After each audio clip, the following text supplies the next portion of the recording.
those who hold power, who haven't done their own internal work to really understand and grapple with their belief systems, or if you want, the demons that we carry, spread a kind of toxicity throughout the organization. And so there's a responsibility for those who are in the most powerful positions within an organization, within a community, within a country, to do their work first.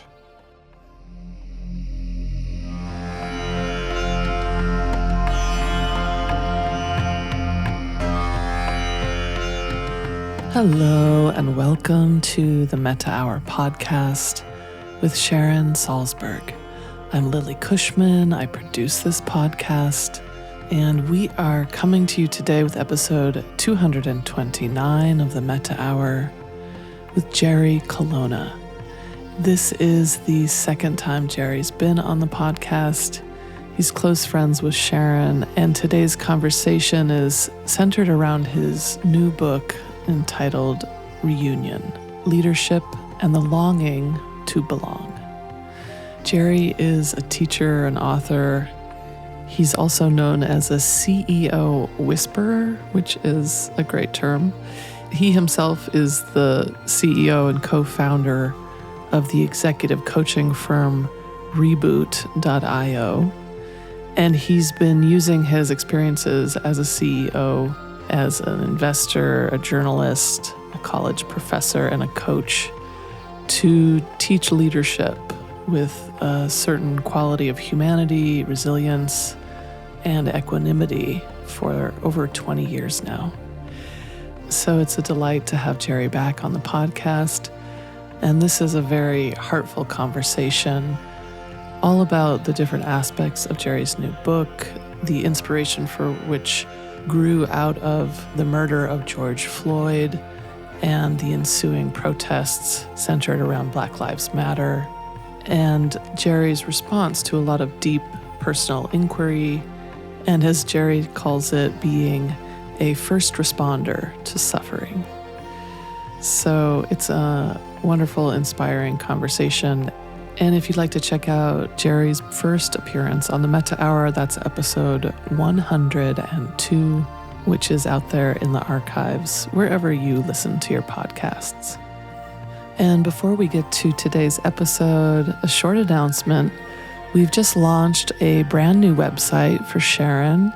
It still lives at the same place, SharonSalzberg.com.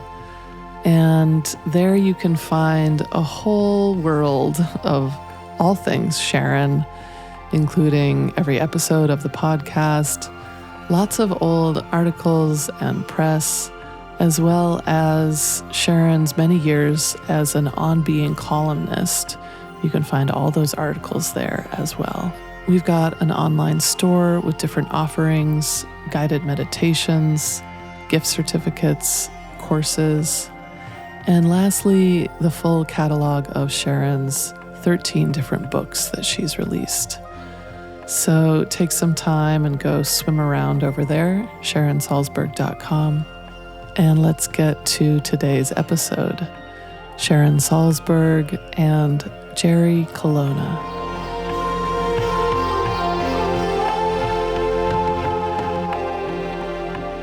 Hello, my friend, and welcome back to the podcast. Hello, my friend. It's great to be back with you. It's always great to be with you. Where are you recording from, and how are you? I'm recording from my home in Longmont, Colorado. As you know, we live on a 40-acre farm with 3 horses and 2 cats and many owls. And I'm well. I feel settled and I feel good. Despite, say, the troubled nature of the world, I feel good. Yeah. Well, the last time you were a guest on this podcast was in 2019, which feels like several worlds ago. So It's delightful to have you back. And of course, I've been, in the meantime, not only do we see each other as friends, but I've been on your wonderful podcast, Reboot. And the occasion we're celebrating today is that you have a new book that's just come out called Reunion: Leadership and the Longing to Belong. So fantastic. Congratulations to you. Oh, thank you. Thank you. And, I said this in the acknowledgments. This book would not exist without your guidance and teaching, Sharon. So thank you for, oh my God, what is it, 18 years of friendship and teaching that in so many ways pours itself in whatever work I do in the world. So, thank you. Now I'm just going to sit here and cry. Oh, no. And you will too. It's like Oprah or Jerry Springer or something like that. Okay. I'll breathe. You might want to check out Jerry's first appearance on this podcast, which was episode 102, where we spoke in depth about how Jerry came to this path and his personal journey. So let's jump right into belonging, which is such a beautiful word. Sometimes when I talk about how they say the Buddha said everybody wants to be happy, that word happy is so tricky for a lot of people and implies something superficial or happy-go-lucky. And so I say, no, it's more like belonging. So tell me how you came to this topic and how it became so central to your work. Well, I think I came at it first from one angle, not dissimilar to you, which was I do see the work I do in the world as kind of being a first responder to suffering. And I don't know, there's a teacher in this call right now who may have helped me see myself as a responder to suffering. And, in a sense, I like your framing. I like your notion about happy or happiness being an interesting and maybe even challenging objective. I often think of the words equanimity or contentment and the ability to be content in the face of suffering, which is an extraordinary ability. And then when you sort of break it down, you often think of the word belonging, because if we have a profound and systemic sense of belonging, then we feel loved and then we feel safe. Now, more specifically, how did I come to that? Are you referencing, in a sense, how the book was birthed? Yeah, I think I am. So the book really began with the murder of George Floyd. And as you know, I am very close to my children, who are all adults. I need to remind myself. And one in particular, my daughter Emma, has a profound sense of social justice. It animates everything that she does, to the point where she will hold me to account, even when I don't live up to, or especially when I don't live up to my aspirations. She's fond of saying to me, for example, "Dad, it's not enough to be an ally. You have to be a co-conspirator." And in the summer of 2020, as the pandemic was raging, and we were all kind of afraid, and Allie, my wife, and I were on our farm, safe. Emma was out in the streets protesting. And I was terrified. I was terrified of COVID. I was terrified that she would get hurt. And then one night, she was with a group of a couple of thousand people who were marching from Brooklyn to Manhattan across the Manhattan Bridge, when we started texting about her being pepper sprayed. And it was that moment that I realized that she was putting herself on the line for things that I believe in, and I know she believes in, but I was safe and comfortable in the world that I was in.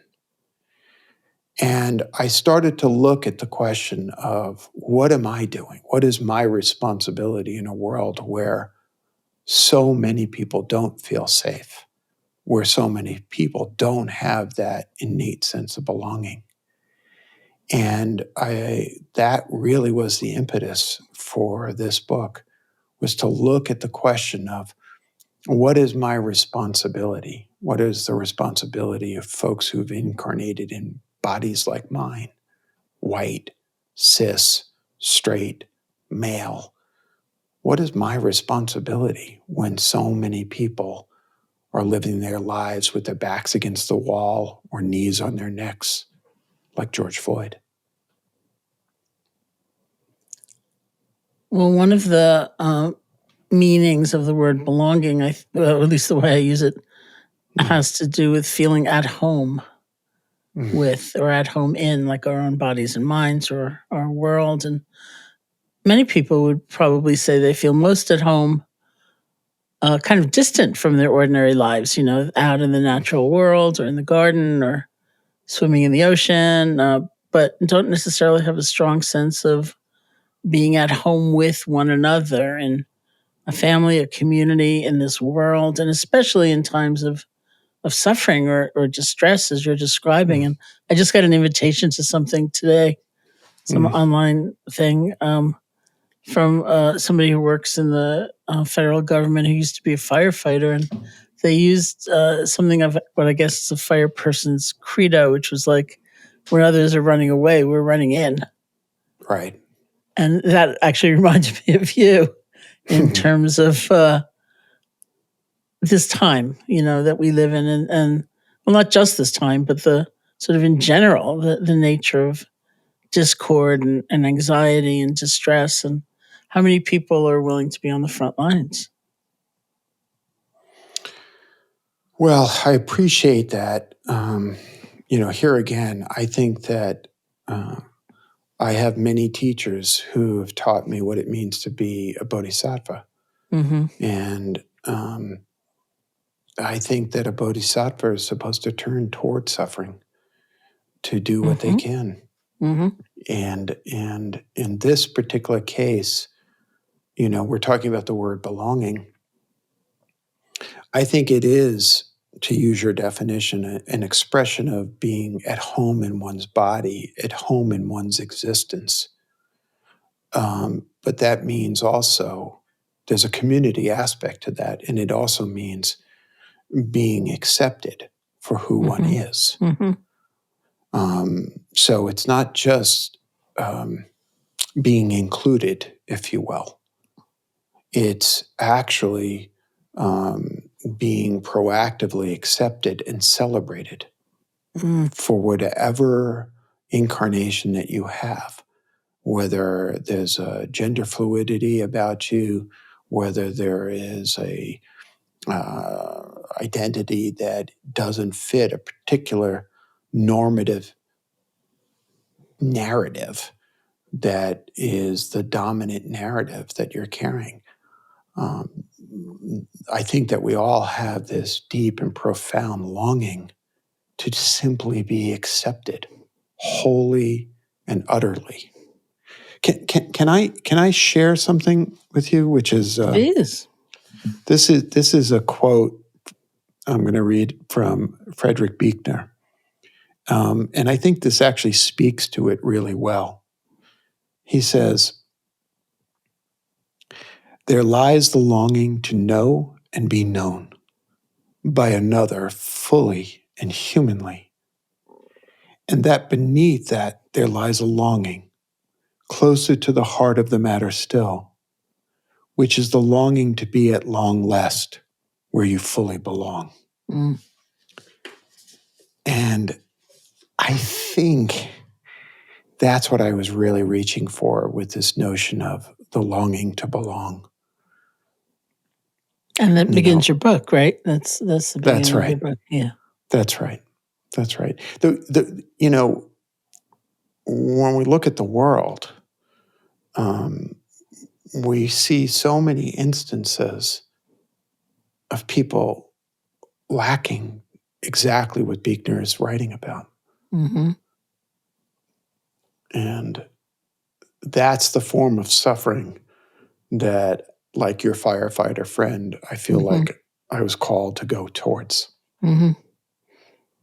I should say, that going towards suffering doesn't mean like doom scrolling, and like being massively undone by, just Right. endlessly consuming not news, because it's not news after a while. It's the same story, just Right. and never taking care of yourself. It can't mean that, So, Right. and we'll get to Right. that, I'm sure, a little Yeah. later. But something, a couple of things about what you just said. So, for many people, the path to a sense of belonging begins in a life that maybe didn't have a lot of belonging, when they were younger. And so here's a question for you: is belonging something we can cultivate?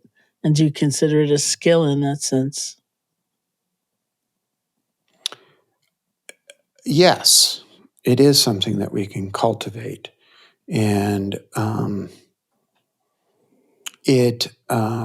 I guess it's a skill. And in a sense, if you think about, the title of the book is Reunion. So what is it that we are being called to reunite with? Mm-hmm. And first and foremost, I talk about reuniting with the reality of our ancestors. What was their experience like? In what ways might they have experienced this other term, which John A. Powell from Berkeley spoke about, which is othering? In what ways have they experienced othering? And more important, in what ways might they have been complicit in the othering of others, of making them less than? And so reuniting with that. But equally important is reuniting and remembering the parts of ourselves that we have dismembered, the parts of ourselves that we don't really want to acknowledge.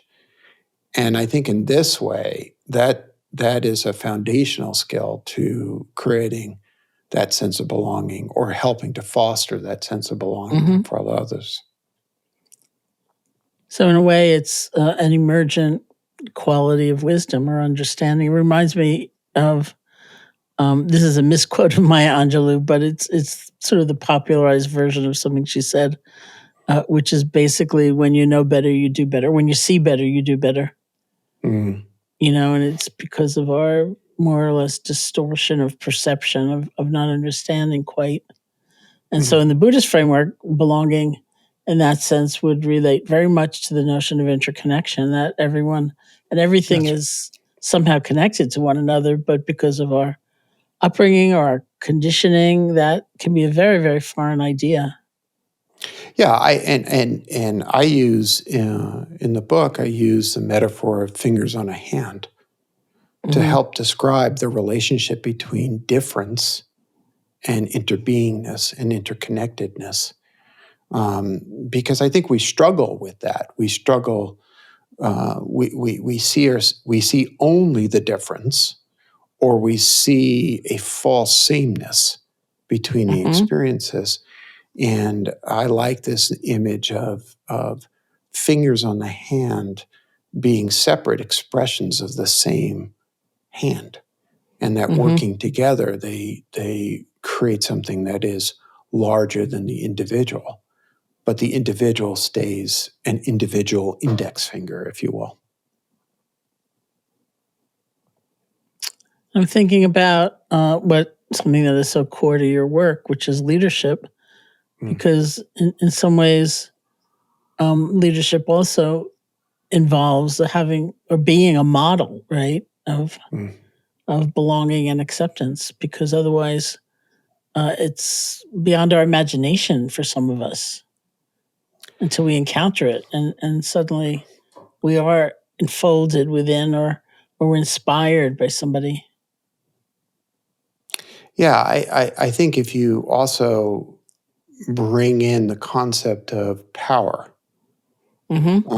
especially power that is projected onto individuals by way of their body, or by way of their position, or manifestation of some idealized version, right? It's the way, my former mother-in-law used to turn to me and ask me questions because, I was a successful businessman, so I must know something. Right? It's, but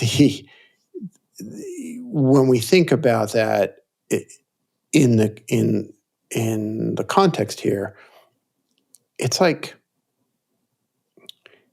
we have the responsibility to model creating the conditions for belonging, just as we have the responsibility to do our own internal work, to whether it means remembering the dismembered parts of ourselves, or it means working with the hungers that exist inside of ourselves so that we don't spread toxicity around us.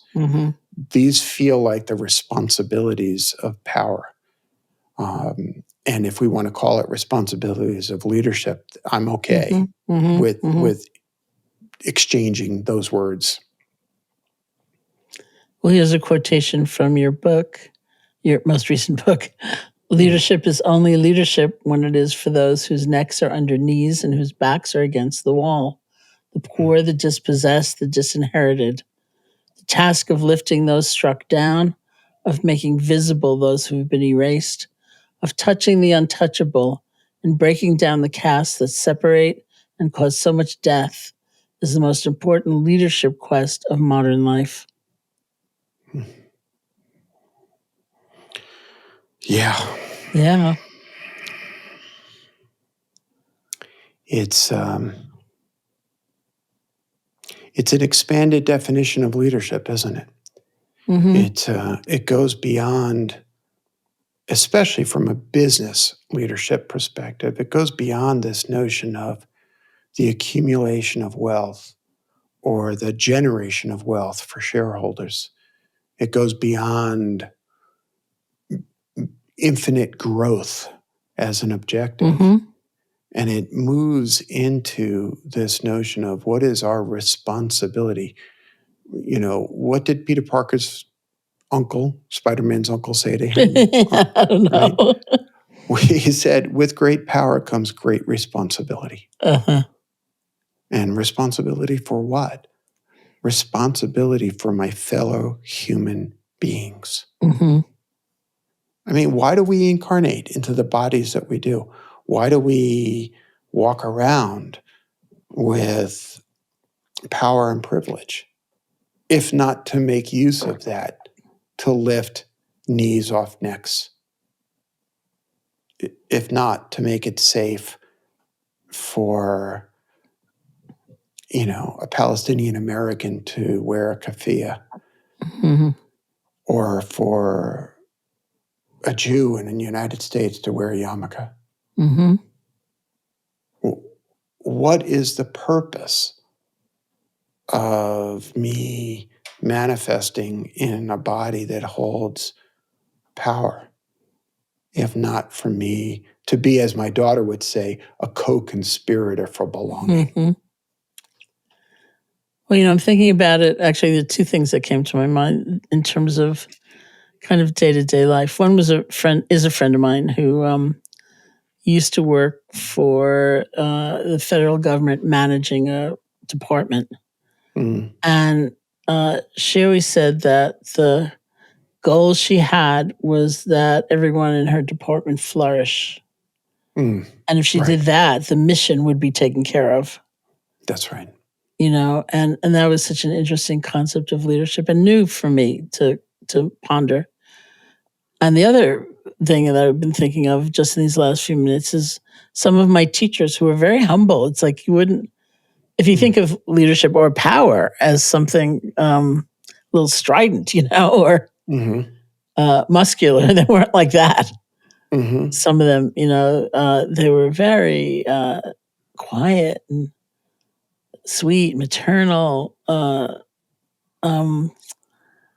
and just the strongest forces of inspiration I'd met, and partly that became clear to me was because of the way they they helped everyone feel that they belonged.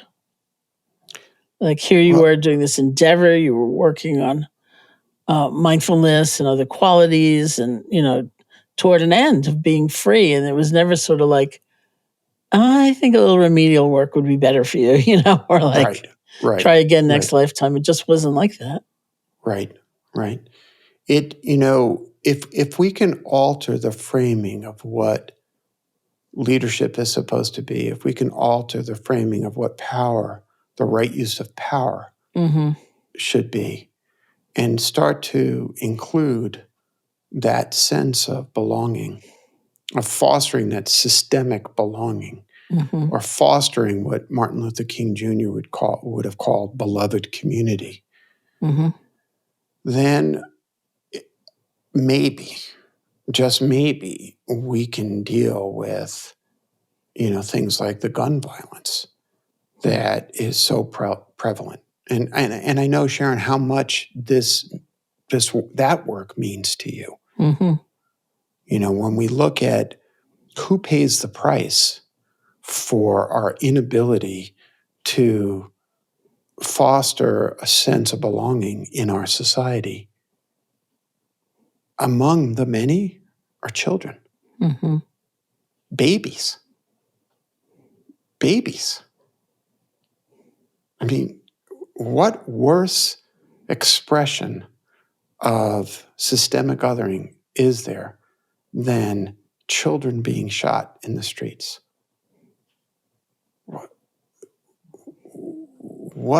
How far from what we see ourselves as a species have we come when we allow children, grandmothers, churchgoers from Taiwan to be shot?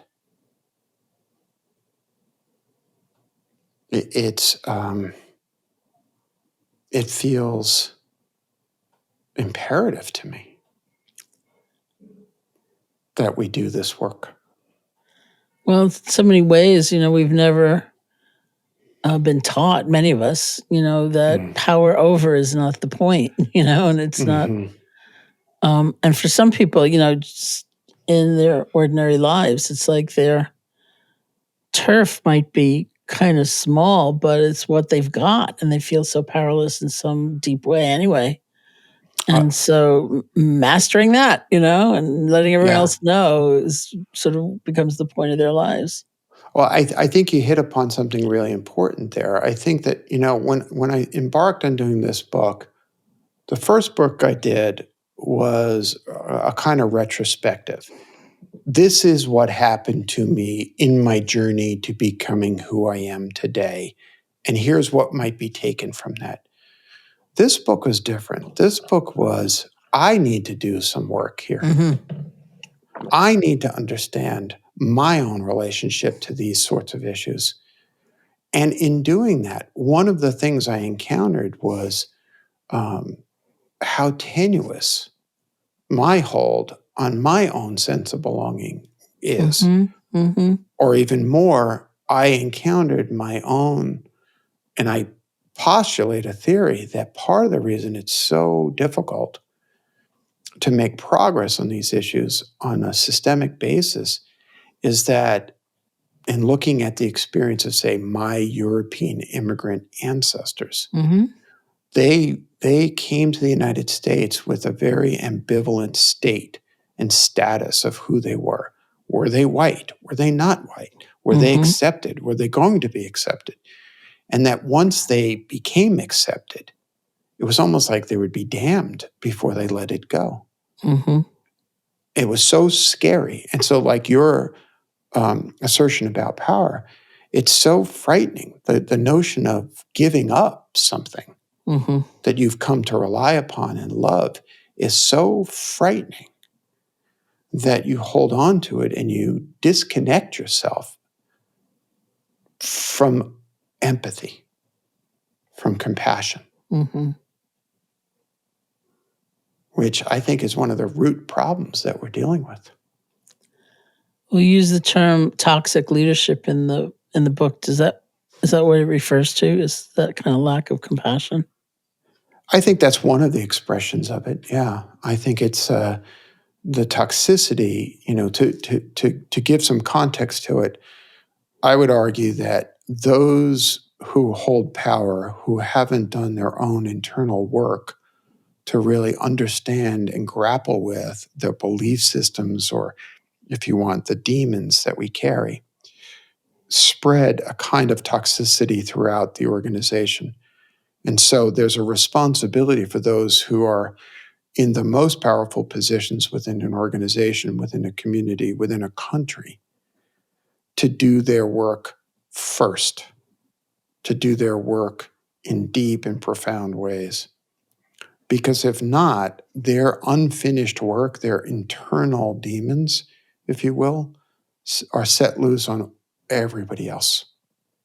Mm-hmm. And so we end up asking our organizations or our community members to, in effect, do our work for us. A simplest way to understand this, if we have a few examples of a kind of narcissism in political leadership. Mm-hmm. And the narcissist at base is a kind of empty, hungry ghost, to use our Buddhist language.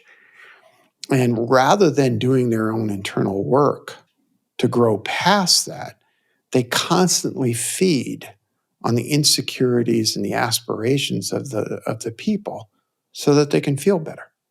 And of course, like every hungry ghost, they're never going to feel better because they're never satisfied. It's endless. And so that's the kind of toxicity I'm talking about. And it'll manifest in aggressions and unconscious biases. It'll manifest in all sorts of ways, whether they're microaggressions or macroaggressions. But at its root, it's that hungry ghost inability to actually heal their own internal wounds. And the rest of us pay a price. Mm-hmm. Well, I've often said that in some ways in our current time, I feel like we live in a culture of demeaning others, and a sort of power to be found, seemingly power to be found in that. And, I think it might have just increased until we find ourselves in what is now a current climate of tremendous hatred, and discord and polarization that is really, it's really so prevalent. It's like, I'm sure, if I were from another background, I probably would perhaps, feel like maybe this is no different than it has always been, or even looking at my ancestors, or the Holocaust survivors amongst them. And, but there's something about even just speaking to one another that in a more general way, not with such shocking actions, but in a more general way that I think it's just so off and so misleading in terms of where happiness or fulfillment or a sense of empowerment is actually to be found. Where happiness, empowerment, or even alleviation of their own internal suffering, right? And I agree with you. We're here in the middle of November 2023, and the world yet again feels like it's burning with hatred, right? It's again, and it is both shockingly new and deeply familiar, all at the same time. And whether we're talking about a conflict in the Middle East, or a conflict in Africa, or a conflict in Asia, or on the streets of the United States, what we see is this dehumanizing language where human beings, whether on the southern border of the United States or in a mall somewhere, are referred to as vile animals, a threatening horde. It calls into question the language we use. And I'll insert something I'm struggling with right now, which is there is this debate that is particularly pronounced right now around what is referred to as free speech, which is a political assertion, most commonly understood as part of the United States Constitution, right? The government cannot censor your speech. And for me, what I'm grappling with is we seem to have lost what the Buddhists would say is right speech, which is speech that does not engender hatred, speech that engenders a sense of belonging, speech that is grounded in truth, but is committed to not doing harm. It's like we're so wrapped up in free speech that we lose sight of right speech. Am I seeing that correctly? Yeah, I mean, I think it's very interesting. I mean, it's part of the way we accept or reject constraints as being inhibitions or just structure that help us go deeper, Right. Things like that, and it's interesting. I'm pondering like the different kinds of conditioning we might have. There are those people who hear a group of people, not their own ethnicity, let's say, or race, referred to as animals, and they feel superior. Like, I'm not like that, I'm educated, I'm whatever. And then there are the people like me who think, oh, yeah, my people used to be called that too, like. Right. Is that what they think of me as well, or am I next? Right. And that's the danger of dehumanizing language. Yeah. Because I think, and this, I'm optimistic, I'm hopeful, and I choose to be hopeful. But I think that when we lean into what is really going on in that dehumanizing language, what the part of what's going on, I think, is we're trying to separate ourselves from that other person because I perceive them as a threat. Almost all the dehumanizing language has within it an implicit threat, right? There are hordes at the southern border of the United States. There are, we even use political terminology to describe someone. This person is a terrorist and that person is a freedom fighter. And we're splitting into good and bad. Whereas what we're losing sight of in that moment is the activities, what's actually happening.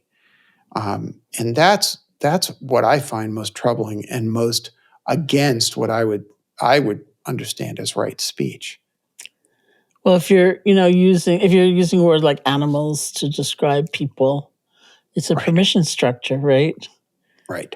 Because not that animals should be mistreated, but an example I've often used is like if you kick a table and you realize you're kicking a table, that's one problem. If you kick a person and you feel like you're kicking a table, that's a bigger problem. That's right. Yeah. That's a good metaphor. Yeah. So maybe we should go over the principles of right speech and see if it's even feasible in society. Like being truthful. Yeah. We can do it together. Being truthful. I mean, one thing the Buddha said was say that which is true and that which is useful. Yeah. To say that which is true and just hurtful, makes no sense because the underlying motivation is considered, based on compassion. So you want to see people rehabilitated, not cast off, for example. Or made less than human. Yeah, even with language like savages and brutes, Yeah. Because this is all language that has separated us. And, I think you made an important connection with even right intention. What is your intention, right? Is my intention to speak in a way that is to make you feel bad? Is it to make myself feel bad by making you feel bad? Is it to make you feel afraid because I've been afraid? Mm-hmm. Is it to make you suffer because I've been suffering? What is the purpose of that speech? Mm-hmm. Versus when we stand back from a world that feels like it's on fire, torn apart by hatred, what is our responsibility to cool that flame? What is our responsibility to dampen the hatred rather than make the hatred worse? And I don't hear, by the way, right excuse in the words right speech. I don't hear people being absolved of responsibility Mm-hmm. for actions that cause harm. Mm-hmm. But I do hear a sort of guidance and admonition to those who would endeavor to create more harmony in the world. Well, I think if you really look at some of the principles of right speech, even though they can seem somewhat, nowadays it would be called right speech. It's more modern communications, understanding, but Or reflect. maybe nonviolent communications, to It's quote like Marshall nonviolent Rosenberg, communication. right? Yeah, and it's a lot of the same principles as what the Buddha was talking about with right speech. And even if you use things like use I language, as opposed to you language, it sounds so cliched. And but I've seen it work in that people sometimes come down to, first of all, admitting their vulnerability,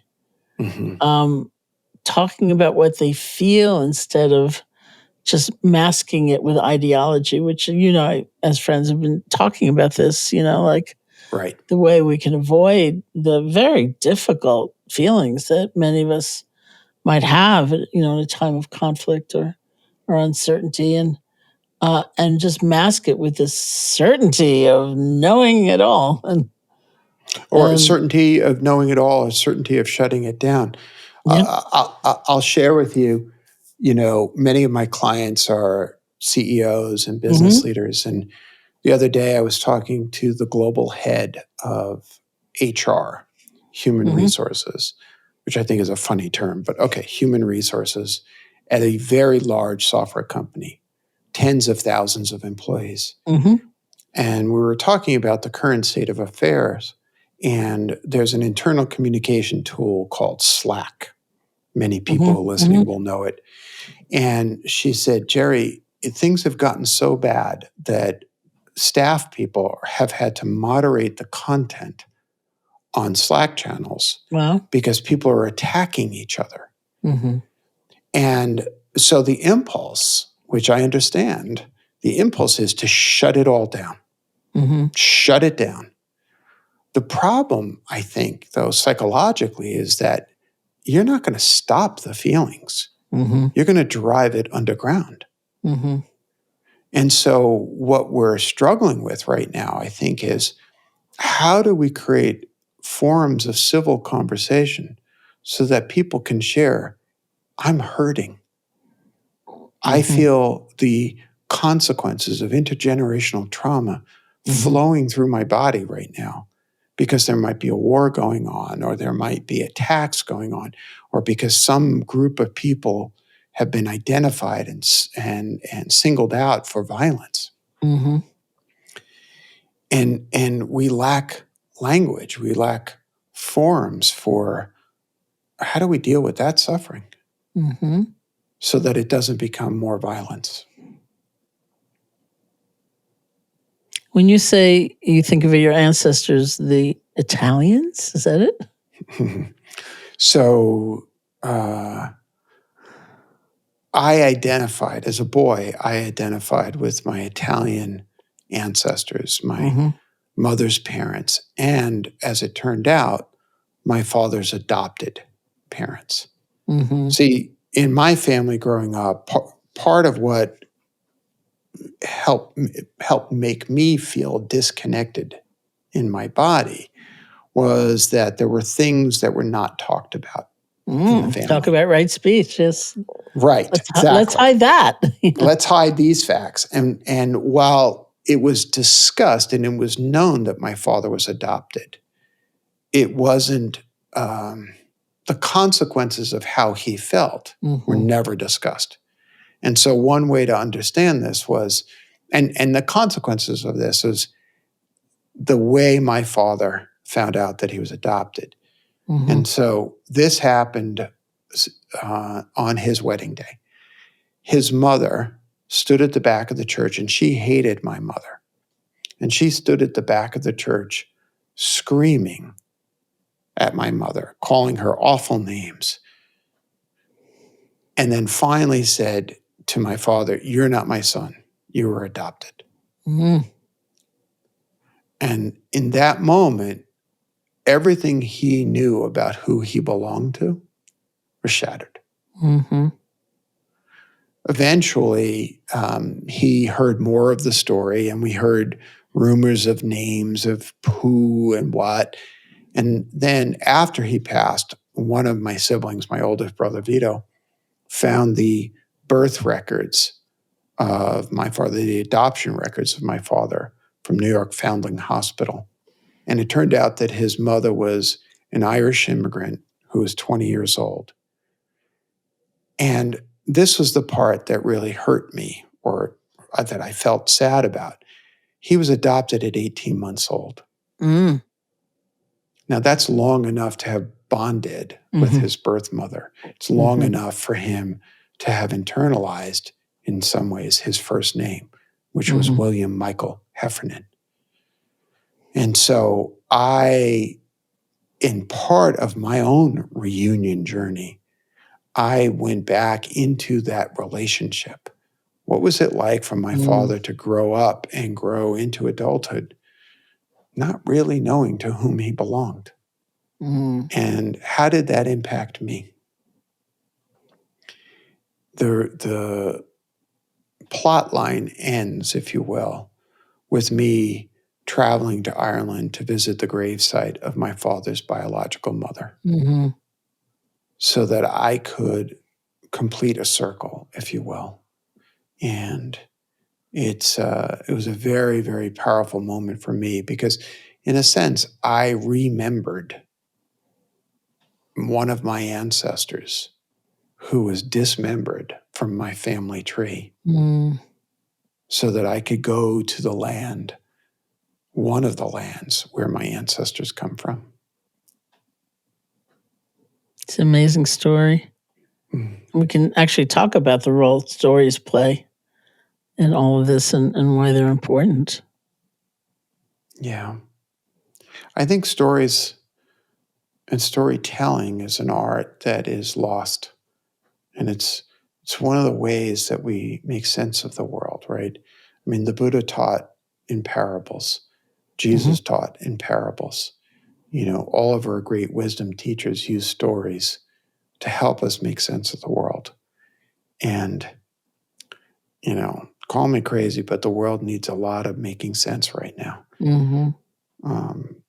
And I think that we can turn to our stories, the stories that are true, the myths that we've created, and to really understand the truth behind the stories, so that we can get a better sense, to get a better fix, if you will, on the position that we're in. Well, I know that you have a few prompts that you use to help people find their stories. Can you share those? Sure. One of them that I think is really important is, what are the myths that your family told about their story, the resilience, say, of your ancestors? Many of those really shape how we see the world. And of course, having shared that story about the birth story of my father, what are the stories that are kind of left blank? What are the things that are not said in your family? They're known, but not discussed.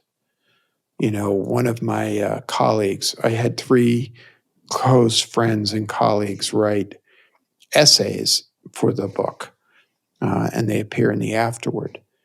And one of the essays was written by a colleague named Virginia Bauman. Virginia is a brilliant, beautiful coach. And she asks about her own ancestors. What happened to the queer folk on her family tree? Because they don't talk about them. Mm-hmm. And we know that those folks existed in our family tree. So who are the people who have been lost from your family tree? Mm-hmm.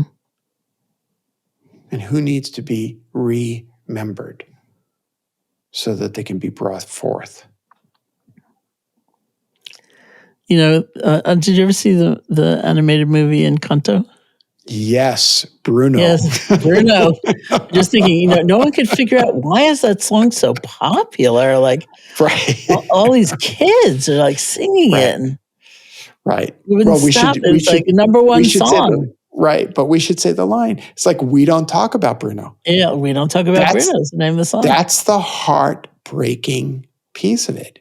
And because the truth is, we all have Brunos in our closet. Or, as in the case of the movie, haunting and hiding the house. Yeah.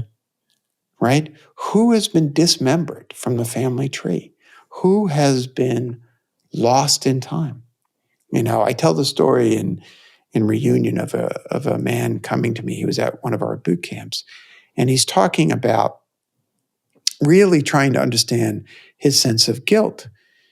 And he comes up to me and he says, I think I'm beginning to understand this pervasive sense of guilt.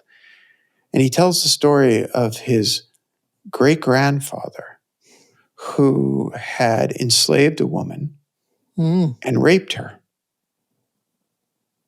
And the children who came forth were the issue of this violence. And I stopped and I said, what was her name? And he said, I don't know. My father doesn't know. I said, I didn't ask you what your father knows. Mm-hmm. What was her name? And my point was that ancestor needs to go from being Bruno, unnamed, unrecognized, into becoming an ancestor by being remembered, by the truth of her experience being remembered. How many of us have ancestors who are lost in time? How many of us have secrets? You know, my biological grandmother went to her grave. She had another son. My father had a half brother. He never knew that my father had existed. Yeah. My father was Bruno. Right.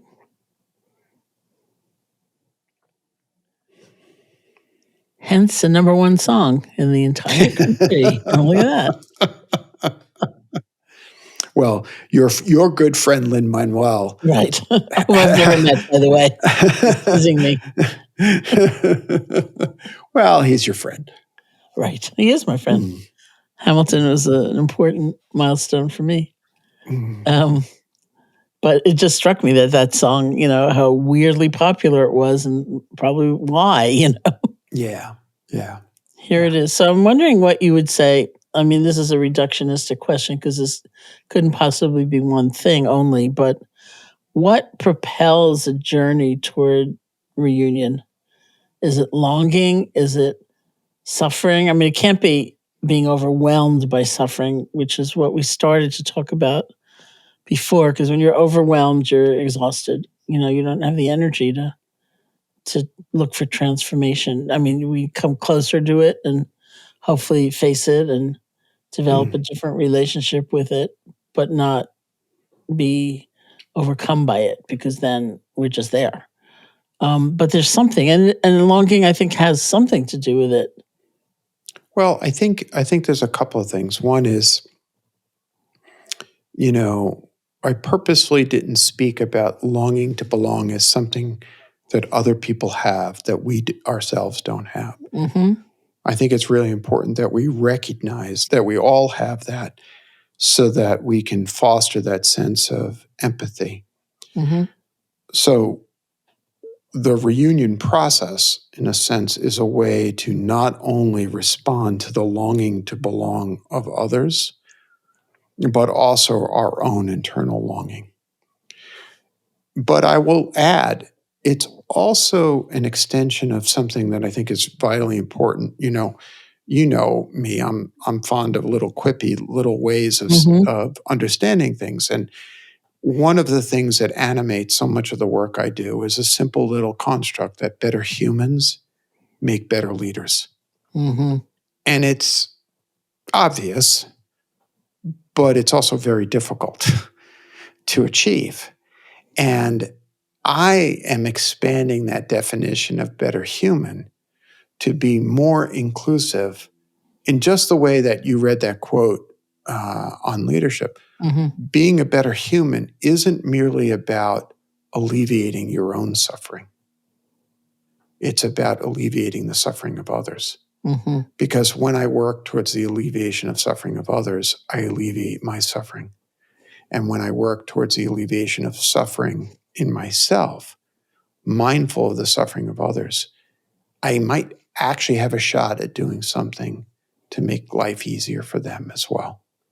So it's that sort of twin impulse of responding to my own longing while simultaneously trying to do this work of being a better human being. Mm. Nice. So it's a vision also. Yeah, it's a vision. It's a vision as well. of possibility. That's or right. hope, as you said earlier. Yeah, I think, we could turn to nihilism. Mm-hmm. We could turn to hopelessness. We could go inward. We could build gated communities around each of our individual souls. But that's not the life I want to live. Mm-hmm. That's not the vow I made.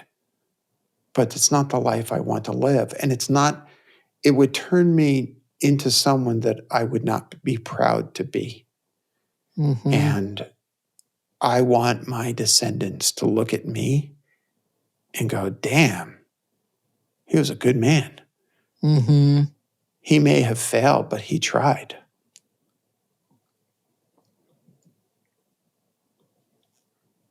Nice. Very nice. Well, I'm afraid our time is coming to a close, but we'll continue on with texting each other. We will indeed. We will in some way. But I know how important poetry is for you, and I'm wondering if you could bring this time to a close with some poetry. Well, I would love to. It would be an honor. And I'm going to read something from a friend of both of ours, or someone I've admired from afar and someone that you actually knew quite closely. And that is the magical late Bell Hooks. Mm. And this is a poem I discovered when I was in the middle of writing Reunion. And when you hear it, I think you'll understand what it is that why I chose to use this poem both in the book and would bring it forth now. And in the poem, she says, when angels speak of love, they tell us all is union and reunion. When angels speak of love, they tell us all is union and reunion. Dying, reborn again, there is no separation, no end to paradise. There is no separation, no end to paradise. We are always present, the ecstatic, moving us along each current, each wilderness of spirit. a dedicated path. God bless bell hooks. Really, how very beautiful and full of hope, truly. It is full of hope. And I think that that's the most important thing that I wanted to leave with this book is I actually am hopeful. Mm-hmm. I think in a sense, following bell hooks' advice, if we just let the angels speak of love, if we just listen to the angels speaking of love, then all is union and reunion. Mm. And I can't think of a better prescription for our time than letting angels speak of love, because that's what we need. I can't either. So thank you so much. And thank you for being here today. And congratulations again on the new book. It's available in all the places books are sold in hardcover, ebook, and audiobook formats. Thank you for having me, Sharon. And thank you for all the work you've done. And, to be your student for all these years, I mean, I feel like the best way I can pay you back for all that you've given the world is to make a positive dent in the world and to try to do something about the suffering. That's so beautiful. See, now I'm going to cry again. You're so... Well, Oh. Lily, come save us.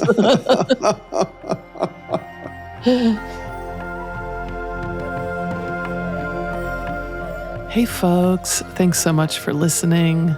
If you'd like to learn more about Jerry's work, you can visit the website reboot.io. That's REBOOT.io.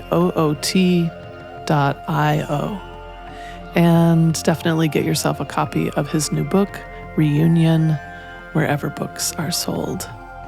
For all things Sharon, including a free guided meditation, you can visit SharonSalzberg.com. This has been the Metta Hour podcast on the Be Here Now network. May you be safe, may you be happy, may you be healthy, and may you live with ease.